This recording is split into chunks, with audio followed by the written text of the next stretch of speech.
सद्गुरुनाथ महाराज की जय।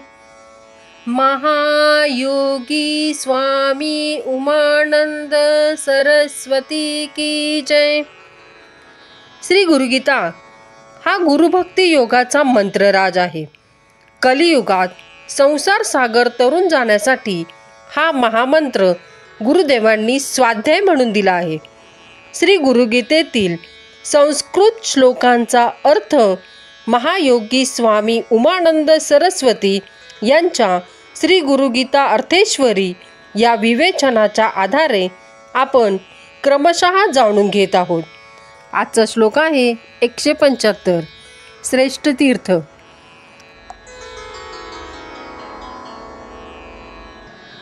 गुरुभावः परं तीर्थम् अन्यतीर्थं निरर्थकं सर्वतीर्थाश्रयं देवी पादांगुष्ठं च वर्तते। गुरुभाव हे श्रेष्ठ तीर्थ होय, अन्य तीर्थ निरर्थकच। हे देवी सर्व तीर्थांचा आधार गुरुचरणाचा अंगठा होय।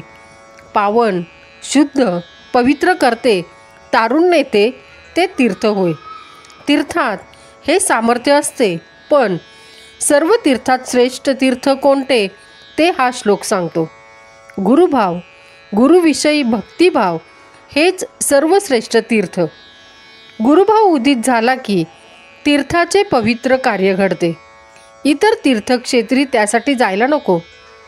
तीर्थाला जाऊन जी चित्तशुद्धी होते तशी शुद्धी गुरुभावाने भावित होताच सहज घडून येते। सर्व अपवित्राचा अभाव होतो।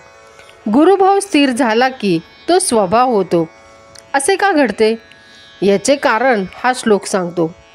पाण्याचा धर्म वरून खाली येण्याचा, तद्वत दिव्य शक्ती ही गुरुचरणांच्या अंगठ्यातून नित्य प्रसरण पावत असते। सर्व तीर्थांचा आधार गुरुचे चरण होत। आत्मतीर्थात सर्व तीर्थे सामावलेली आहेत। गुरुविषयी गुरुप्रेम वाटू लागले म्हणजे या आत्मतीर्थात स्नान घडते। म्हणून गुरुभाव हे श्रेष्ठ तीर्थ होय। भक्तीशिवाय भाव उत्पन्न होत नाही।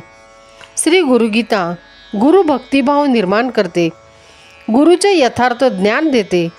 ज्ञान आहे तेथे भाव असतो, अज्ञान म्हणजे सर्वच अभाव गुरुचरणांच्या आधाराने असावे। सद्गुरुनाथ महाराज की जय।